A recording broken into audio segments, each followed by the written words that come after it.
요셉의 신앙이란 제목으로 좀 은혜를 나누고자 합니다. 예수님의 출생은요, 우리 인간의 출생과는 좀 다릅니다. 뭐가 다를까요? 바로 성령으로 잉태가 되셨습니다. 남녀간의 관계에서 잉태가 된 것이 아니라 성령으로 인해서 잉태되어서 이 땅에 오시게 되었다라는 사실이죠. 여러분, 그게 믿어지십니까? 이 밤에 나오신 분들은 그게 믿어지십니까? 여러분, 보통 이게 믿어지지 않거든요. 예수를 믿는다고 하지만 이것 자체가 믿어지지 않는 분들이 은근히 많이 있습니다. 특별히 남자분들이 많아요. 남자분들이. 제가 나가서 이렇게 전도를 하다 보면, 또 이렇게 불신자들과 간혹가다 이야기를 하다 보면, 오히려 창세기 1장보다도 이 마태복음 1장에 나와 있는 이 사건이 믿어지지 않는다라는 거예요. 어떻게 남녀간의 관계도 없이 아기가 태어날 수가 있느냐? 여러분, 우리의 상식으로는 이게 불가능한 일이지만 이 상식을, 이 불가능을 가능케 하는 게 바로 하나님의 역사 아닙니까? 그렇기 때문에 하나님은 다 가능한 거예요. 무에서 유를 창조하신 분이 바로 하나님이시기 때문에 우리 인간적인 논리로 보셔서는 안 되는 것입니다. 그 차이가 있는 것이죠. 그렇다면 성령의 잉태로 이 땅에 오셨기 때문에 육신의 부모가 없어도 좋을 텐데요, 예수님은 마치 일반적인 인간의 출생과 마찬가지로 육신의 부모가 모두 있었습니다. 여러분, 누구였습니까? 아버지가 누구였어요? 예수님의? 요셉이었고, 어머니는 누구였습니까? 마리아였죠. 예수님은 이 땅에 오실 때 장년의 모습으로 오지 않았어요. 장년의 모습으로 오지 않았습니다. 베이비로 오셨습니다. 베이비, 아기로 오셨어요. 인간의 출생을 그대로 답습했죠. 따라서 한없이 약한 어린 아이의 모습을 입고 이 땅에 오셨기 때문에 육신의 부모의 케어가 반드시 필요했습니다. 그러기에 육신의 부모는 정말 필요했던 것이죠. 이런 육신의 부모의 보살핌이 없었더라면 예수는 공생의 사역을 제대로 감당할 수도 없었을 거예요. 여러분, 성령의 잉태가 되었지만 이 뱃속에 여러분 몇 개월이 있었을까요? 몇 주가 있었을 것이라고 여러분 생각을 하십니까?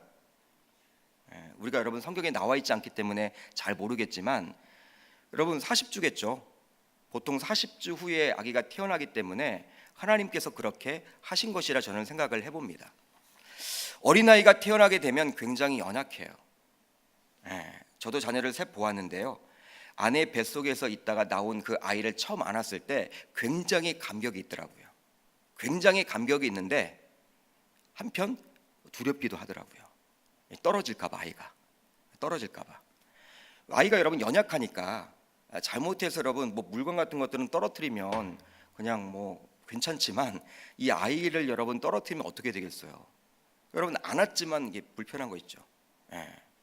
잘 안지 못해서 그런지 몰라도 여러분 이렇게 참 이 아이가 여러분 연약하니까 그러니까 질병에도 잘 걸립니다. 뭐라 할까요? 너무나 연약하기에 혹시나 이 아이가 어떻게 되면 어떡할까, 그런 생각으로 인해서 참 이 아이 오냐오냐 이렇게 항상 대하는 것 같아요.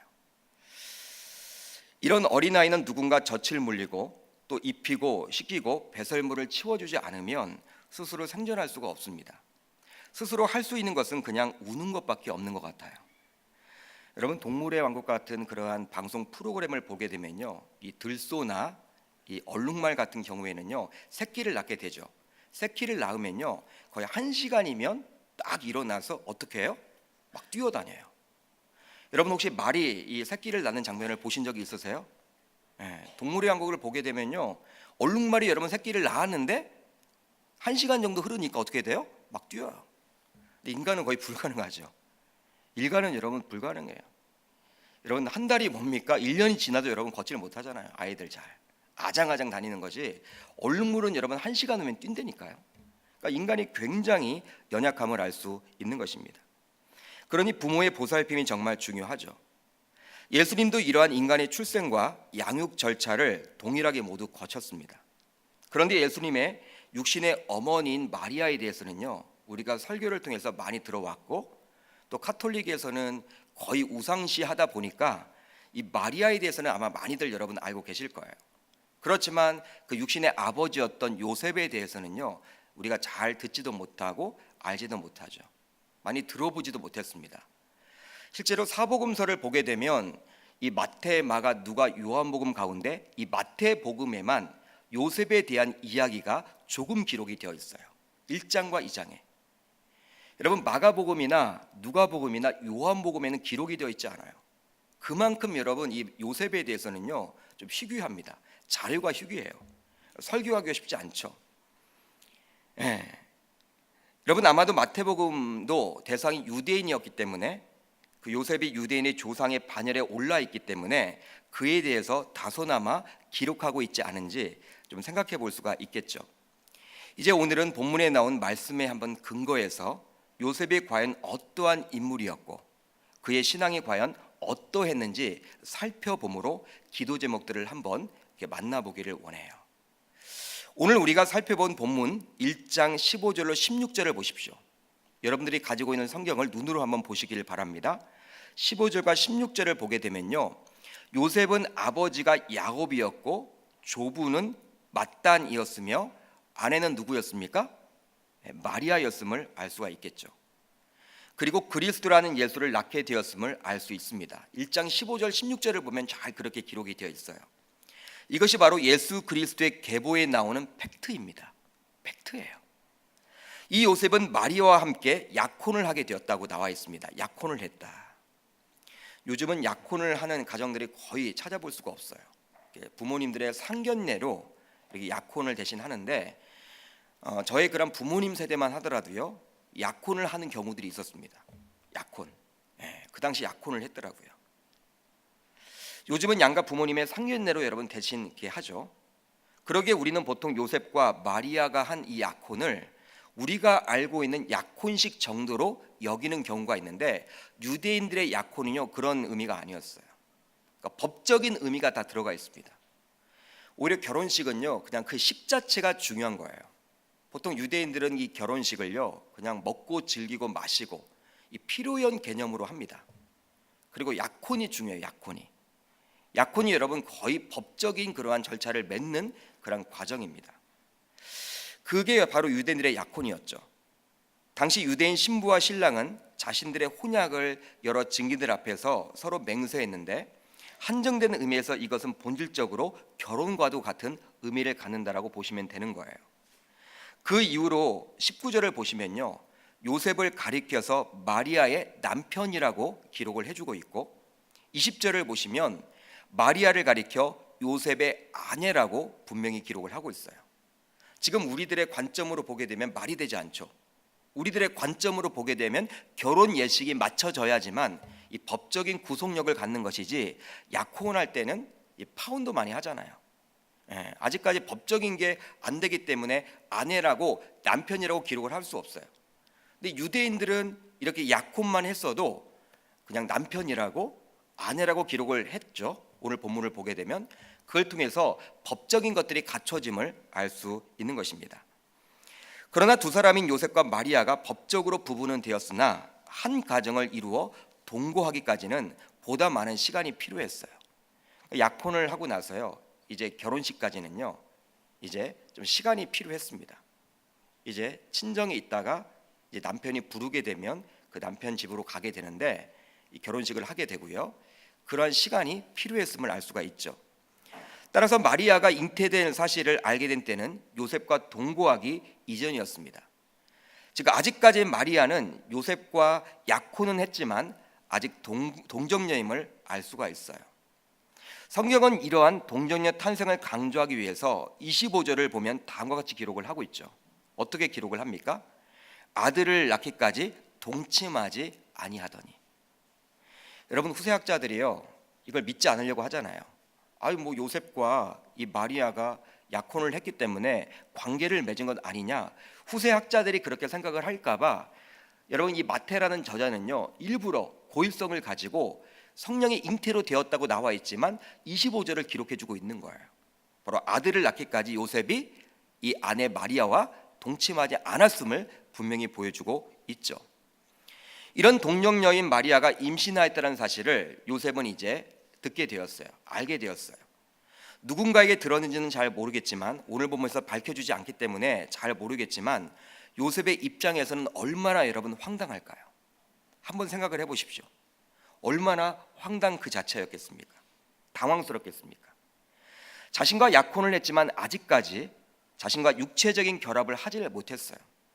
여러분 자신이 잘 알잖아요. 육체적인 결합을 하지도 않았는데 임신이 되었다는 이야기를 들었으니 얼마나 여러분 당황스럽겠습니까? 여러분 요셉의 마음이 어떻겠어요? 우선 당황스럽겠죠. 그리고 그 당황스러움을 넘어서 분노가 치밀어 오를 수도 있을 것입니다. 보통의 남자들이라면 그러할 거예요. 그런데 오늘 본문에 나타난 요셉은 어떠한 모습을 보여주고 있습니까? 19절을 보면요, 그의 남편 요셉은 의로운 사람이라 그를 드러내지 아니하고 가만히 끊고자 하여. 여기에 나와 있는 그를이라고 나와 있는 그는 그녀를 말하는 거예요. 이 마리아를 드러내놓지 않고 가만히 끊고자 했다라는 거예요. 요셉은 바로 의로운 사람이라고 나와 있습니다. 이 의로운 사람의 뜻은 무엇이냐면 구약의 율법에 나타난 하나님의 의도를 정확하게 알고 있었다라는 뜻이에요. 여러분 구약의 율법에 정통한 사람임을 드러내주고 있는 것이죠. 모세의 율법을 보게 되면요, 이혼에 대해서 우리 주님은 되도록 하지 않기를 원하시죠. 매우 신중하게 이야기를 해요. 물론 예수님의 가르침을 보면요, 이혼이 가능한 경우가 있었습니다. 바로 배우자가 외도를 행할 때죠. 그렇더라도 혼인은 하나님께서 맺어주신 것이기 때문에 하나님은 이러한 이혼에 대해서 사려가 매우 깊으셨어요. 잘 판단하라고 이야기를 해주고 있는 것이죠. 이런 하나님의 마음을 율법을 통해서 요셉이 알고 있었음을 알 수 있는 것입니다. 그러기에 의로운 사람이라고 했죠. 영어 성경 NIV를 보더라도 어떻게 여러분 의로운 사람을 표현하고 있습니까? 바로 법에 충실한 사람임을 드러내주고 있는 거예요. 즉 율법에 밝은 사람임을 알려주고 있는 거예요. 그렇다면 당시의 관습에 따라서 요셉은 이제 두 가지 방법을 취할 수가 있었습니다. 여러분 자신도 자신의 관계를 맺지 아니한 상태에서 지금 아내가 임신이 되었다는 이야기를 들었을 때 요셉이 행할 수 있는 방법은 딱 두 가지였어요. 우선 마리아에 대해서 소송을 제기하는 것입니다. 소송을 제기하는 거예요. 바로 마리아의 아버지에게 소송을 제기하는 것입니다. 아직 친정에 머물고 있던 마리아가 임신을 했으니 그 책임은 바로 마리아의 아버지에게 있었고, 그렇기 때문에 장인에게 책임을 물을 수 있는 방법이 있었습니다. 다음으로 마리아에게 이혼 증서를 써주고 어떠한 법적 소송도 제기하지 않으며 조용히 버리는 길이 있었어요. 여러분 오늘 본문을 보게 되면요, 이 요셉은 전자를 택하려고 했습니까? 후자를 택하려고 했습니까? 후자를 택하려고 했죠. 여러분 두 가지 관습 가운데 전자를 택하게 되면요, 이 고소를 하게 되면요, 자기와 정혼했던 마리아가 돌로 쳐 죽임을 당할 수도 있었던 형편이었어요. 여러분 남자가 이제 자기는 관계를 맺지 아니했는데 임신이 되었습니다라고 재판을 여러분께 하게 되면요, 여러분 이것은 분명히 사람들이 어떻게 생각하겠습니까? 여자가 간음했다라고 생각을 하기 때문에 돌로 쳐 죽임을 당할 수밖에 없었어요. 또한 공공연한 망신과 조롱과 수치를 당하게 되므로 요셉은 어찌했던지 간에 이 방법은 피하려고 했던 것 같습니다. 전자는 피하고 후자를 통해서 그 문제를 매듭지으려고 했던 것 같아요. 그렇습니다. 보통 사람들은요, 깊은 생각이 없이 화를 참지 못하고 전자와 같은 방식을 택할 거예요. 많은 사람들이 그런 방법을 택했죠. 전자를 택한다고 하더라도 누구 하나 뭘 사람이 없을 것입니다. 대부분의 사람들이 선호하는 방식이기 때문에 그리 하는 거예요. 여러분 전자를 택한다고 하더라도요, 남자로서 여러분 이거 해가 되는 건 아무것도 없어요. 오히려 여러분 돈을 받을 수 있죠. 자신의 여러분 주머니를 챙길 수 있겠죠. 자신은 법적인 책임이 없는 거예요. 그러나 요셉은 이것에 대해서 깊이 생각했어요. 깊이 생각했어요. 실제로 20절 상반절을 보면요, 어떻게 여러분 기록을 하고 있습니까? 이 일을 생각할 때, 이 일을 생각할 때라고 기록을 하고 있습니다. 그러니까 요셉의 입장에서도 쉽지 않은 결정이었음을 알 수가 있죠. 여러분 남자로서 여러분 이것이 과연 쉬운 일일까요? 관계를 맺지 아니했는데 임신이 되었다. 이걸 어떻게 설명을 해야 될까? 이것을 통해서 우리는 무엇을 알 수 있습니까, 여러분? 의로운 자는 요셉과 같이 어려운 일을 당하게 되었을 때 성급히 결정을 내리지 않고 차근차근 숙고해야 함을 알 수 있는 거예요. 만약에 요셉이 깊이 생각하지 않고 느낌 가는 대로 화를 내며 주변 사람들에게 알리고 그 문제를 공개적으로 해결하려고 했다면 어떻게 되겠습니까? 여러분 어떻게 될까요? 이 마리아는 생을 이렇게 붙일 수가 없겠죠. 돌에 맞아 죽었겠죠. 그리고 망신을 여러분 많이 당했을 것입니다. 마리아가 여러분 사라져 버렸을 거예요. 여러분 그렇게 되면 어떻게 됩니까? 이 예수님의 공생의 사역도 차질이 여러분 벌어지게 되는 거예요. 즉 주의 사자가 개입할 수 있는 여지가 사라져 버리는 것입니다. 그리고 어쩌면 마리아는 손가락질을 당하고 돌에 맞아 죽을 수도 있을 거예요. 그러나 이런 판단하기 어려운 문제를 만났을 때 요셉은 깊이 숙고했다라고 오늘 본문은 이야기를 하고 있죠. 숙고한 가운데 놀랍게도 주의 사자가 꿈으로 개입하게 되는 것입니다. 따라서 저와 여러분들도 오늘 본문에 나온 요셉처럼 어떠한 어려운 문제, 홀로 해결하기 어려운 벅찬 문제를 만나게 되었을 때 어떻게 하겠습니까? 지금까지 해왔던 방식, 남들이 하는 관행을 따르지 말고 조용히 깊이 상고하는 가운데 주의 개입을 기대해야 할 줄 믿습니다. 세상에 어떤 남자가 요셉과 같은 처지에 놓였을 때 참을 수가 있겠습니까?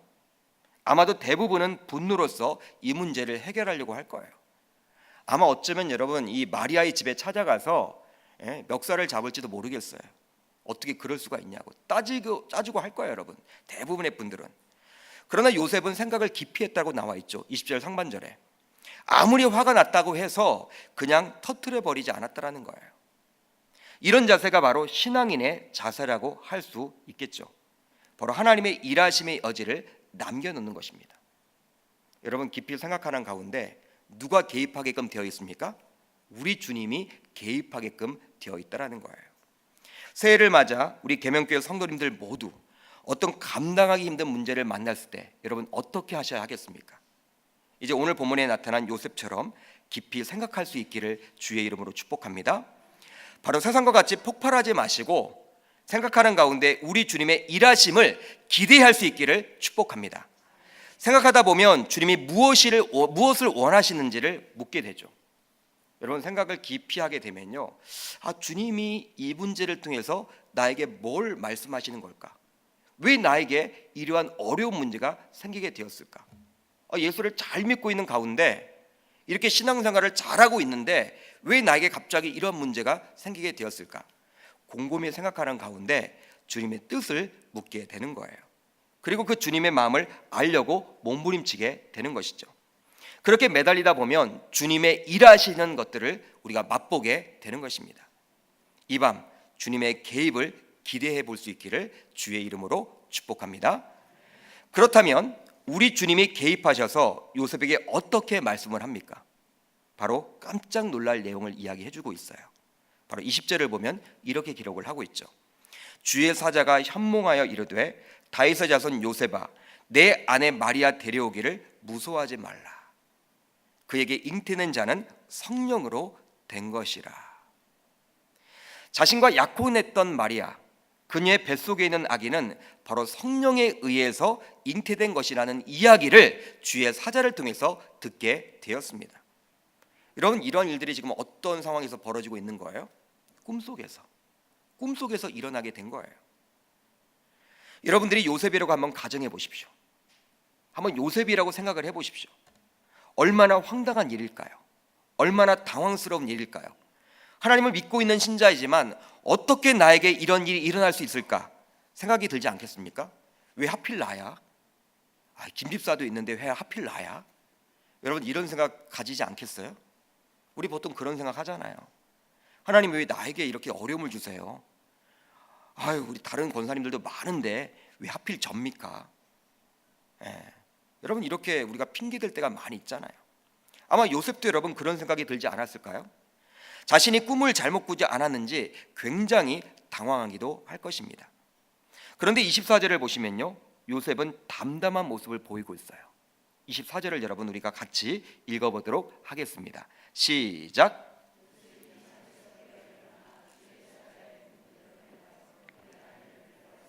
아멘. 여러분 어떻게 기록을 하고 있습니까? 꿈속에서 나타난 주의 사자의 이야기를 그대로 따랐다라고 기록을 해주고 있죠. 그러니까 자신의 이성으로 이해가 되었기 때문에 따른 게 아니에요. 여러분, 자신의 그러한 생각을 했는데 이 생각으로 다 이해가 되었기 때문에 따른 게 아니에요. 순종했던 것이 아니에요. 바로 이해가 되진 않지만 누구의 말씀이기 때문에?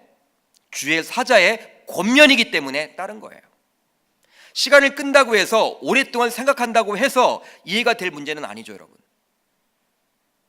여러분, 우리 어떤 경우에는요, 그냥 우리가 결단을 내릴 때 빨리 결단을 내려야 할 때가 있어요. 질질 여러분 끌어서 되는 것이 여러분 뭐 좋은 건 아니에요. 꼭 굳이. 물론 여러분 우리가 기도하는 시간은 확보해야 되지만 여러분 어떤 문제는 기도를 여러분 오랫동안 한다고 해서 여러분 답이 막 이렇게 떠오르는 건 아니에요. 여러분 지금 요셉이 자신의 이성적인 생각으로 다 생각을 해봤을 때 내가 관계를 맺지 않았는데 이게 성령이 와서 잉태가 되고 이게 뭐 가능하나? 이게 여러분 논리적으로 막 설명이 돼서 여러분 순종했던 건 아니에요. 순종했던 것이 아닙니다, 여러분. 여러분 이것이 바로 요셉의 신앙이었습니다.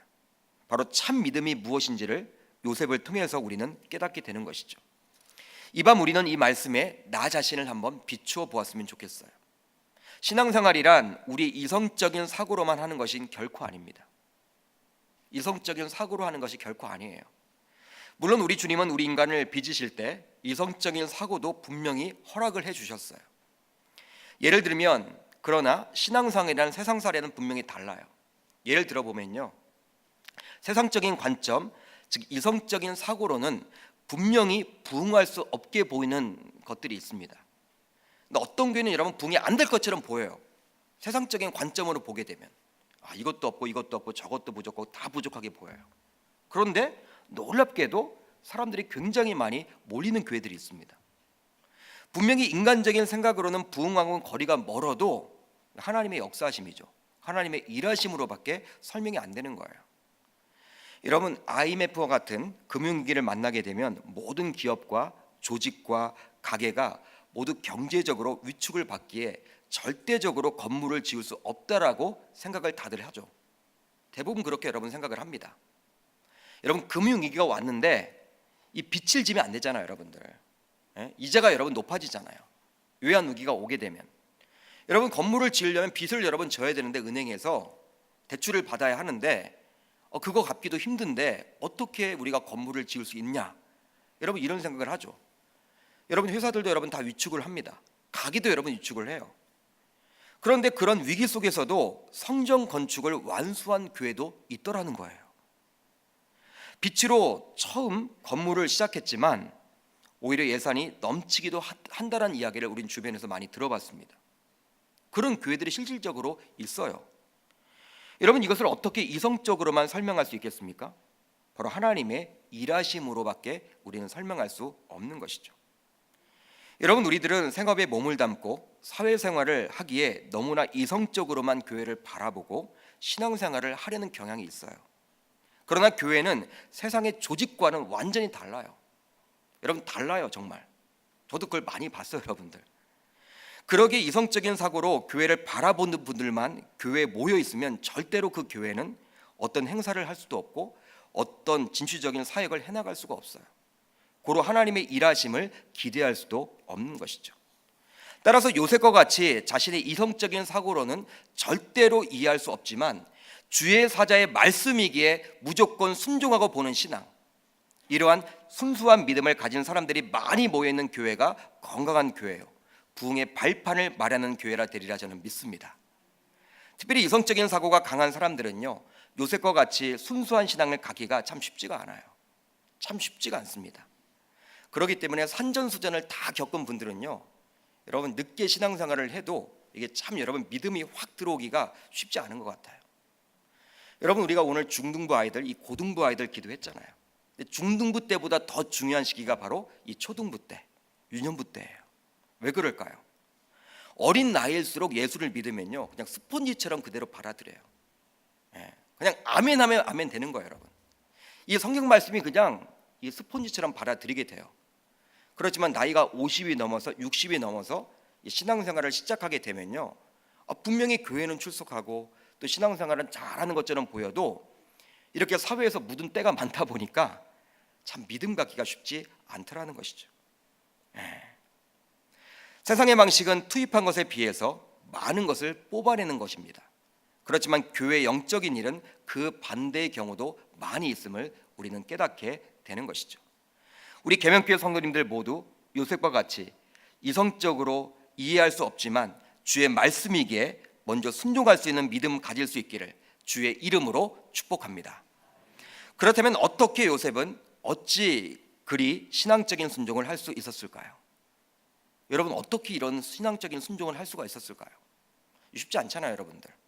아무리 주의 사자가 이야기를 한다 할지라도 이 순종하기 쉽지 않잖아요. 아마도 본문에는 나타나지 않았지만 요셉이 이번에만 꿈을 꾼 것이 아니었겠죠.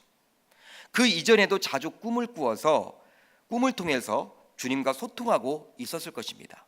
오늘 본문에는 나타나 있지 않지만 그러기에 이번에도 적극적으로 순종할 수가 있었던 거예요. 만약 평소에 꿈을 꾸지도 않았고 그 꿈속에서 주의 사자를 만나지 않았더라면, 그리고 평소 주님의 사자의 말씀에 순종하지 않았더라면 이성적으로 황당한 이야기를 들었을 때 순종할 수는 없었을 것입니다. 따라서 우리들도 요셉처럼 주의 말씀에 순종하기 위해서는 평소에 주의 말씀에 순종하는 훈련을 해야 하는 것이죠. 이것이 여러분 굉장히 중요해요. 우선적으로 쉬운 것부터 해보는 것입니다. 쉬운 것들을 해보는 거예요.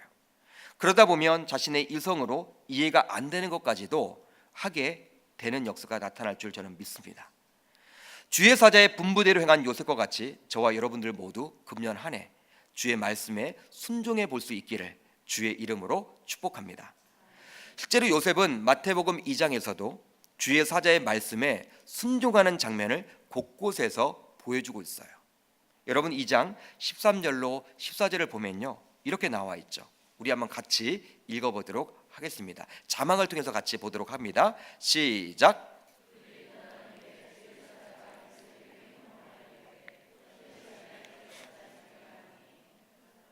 일어나 아기와 그의 어머니를 데리고 애굽으로 피하여 내가 내게 이르기까지 거기 있으라 하시니 요셉이 일어나서 밤에 아기와 그의 어머니를 데리고 애굽으로 떠나가.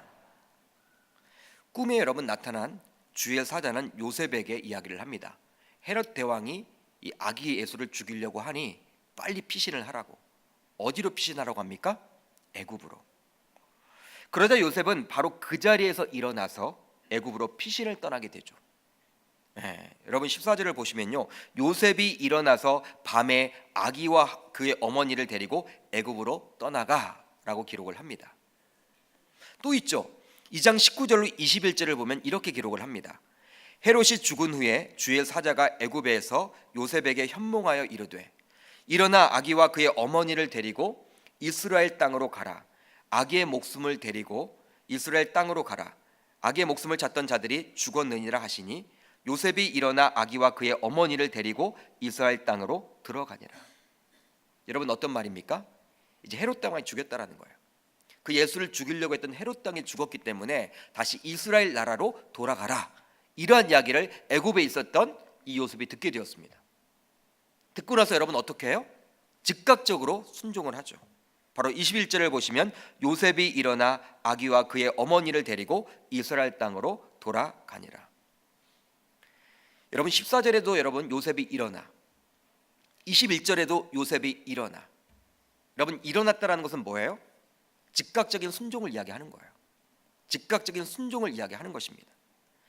이제 아기 예수를 죽이려던 헤롯이 죽게 되자 이제 주의 사자는 또 꿈에 나타나서 요셉에게 돌아가라고 했을 때 즉각적으로 순종했음을 보여주고 있는 거예요. 즉 1장과 2장에서 주의 사자는 꿈을 통해서 요셉과 활발히 소통하고 있음을 보여주고 있죠. 1장에서도 처음 성령으로 잉태되었다 그 이야기도 꿈에서 이야기를 해주셨고, 헤롯 대왕이 죽이려고 하니까 애굽으로 빨리 도망치라고 했을 때에도 꿈에서 이야기를 해주셨고, 또 애굽에 있는데 헤롯 왕이 죽었으니까 다시 이스라엘로 돌아가라고 그 이야기도 꿈에서 듣게 되었어요. 이런 요셉의 모습을 통해서 우리는 또 무엇을 깨닫게 될까요? 바로 끊임없이 말씀을 통해서 주님의 음성을 들어야 함을 이야기해주고 있는 거예요. 그걸 알게 되는 것이죠. 사랑하는 계명교회 성도 여러분, 우리의 신앙은 갑자기 성장하는 것은 결코 아닙니다. 오늘 중등부 아이들 이제 불 받는 시간인데, 고등부 아이들도 불 받는 시간인데, 여러분 이것이 과연 어느 정도 갈까요? 제가 경험해 보니까 일주일을 가지 못하더라고요. 다음 날 그 다음 날까지는요. 저도 여러분 불 받아 가지고 밥을 안 먹어도 배불러요 막. 근데 일주일 돌아오니까 막 동생과 또 싸우는 거 있죠. 예. 현실로 여러분 돌아가게 되는 거예요. 화도 내고 막. 그러니까 여러분 우리의 신앙생활도 마찬가지예요. 갑자기 성장이 이루어지는 건 아니에요, 여러분. 사도 바울도 여러분 마찬가지였죠. 끝까지 여러분 죽을 때까지 그도 여러분 성령 충만을 위해서 기도했을 것입니다. 다메섹 도상에서 완전히 여러분 이 터닝을 했지만 그의 인생에 터닝이 있었지만 180도 달라졌지만 완벽한 자로 여러분 살지 못했어요. 예.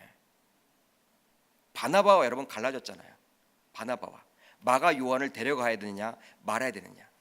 예. 자신의 조카니까 이 사도 바울은 데려가려고 했고 이 바나바는 안 된다고 이야기를 했고 여러분 이러한 문제로 여러분 다퉜잖아요. 여러분 인간적인 모습이 보여지잖아요. 화를 내기도 하잖아요.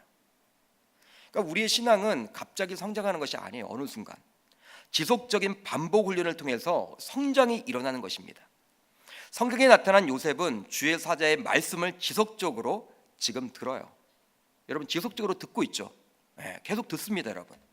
그러다 보니 그는 어느덧 믿음의 사람으로 우뚝 서 있게 된 거예요. 군대 조직에 특수부대가 있습니다. 특수부대가 있어요. 여러분 이 특수부대와 일반 부대와의 차이점이 무엇일까요? 일반 부대는요, 예를 들어 보면 뭐 사격하는 경우에 여러분 1년에 한두 번 하겠죠. 근데 특수부대는 매일 하는 거예요, 매일. 여러분 그게 무슨 차이가 있느냐? 뭐 매일 하는 것과 뭐 1년에 한두 번 하는 것과 무슨 차이냐? 아니에요, 여러분.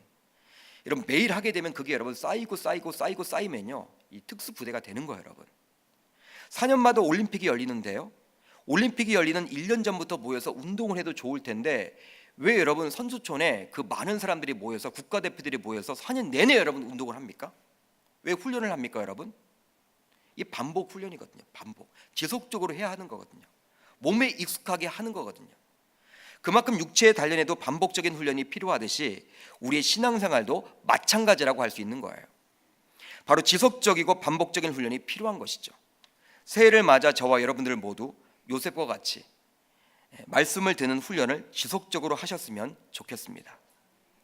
선포되는 말씀, 이 강단에서 선포되는 말씀과 또 매일매일 묵상하면서 받게 되는 말씀 등 말씀을 가까이 해볼 수 있기를 주의 이름으로 축복합니다.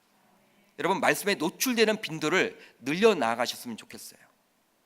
여러분 신앙의 성장을 이루기 원하신다면요, 여러분 말씀밖에 답이 없어요. 자꾸 여러분들이 말씀에 노출을 하셔야 돼요. 이 말씀에. 여러분 제자훈련 같은 경우에는요, 이렇게 인텐시브 코스죠.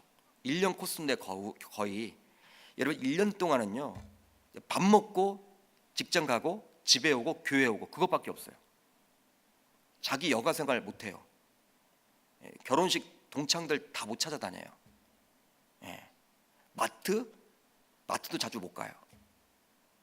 계속 말씀에 노출될 수밖에 없어요. 말씀을 읽어야 되고 레포트를 써야 되고 큐티를 해야 되고 설교를 받아 적어야 되고 계속 그 시간밖에 없는 거예요.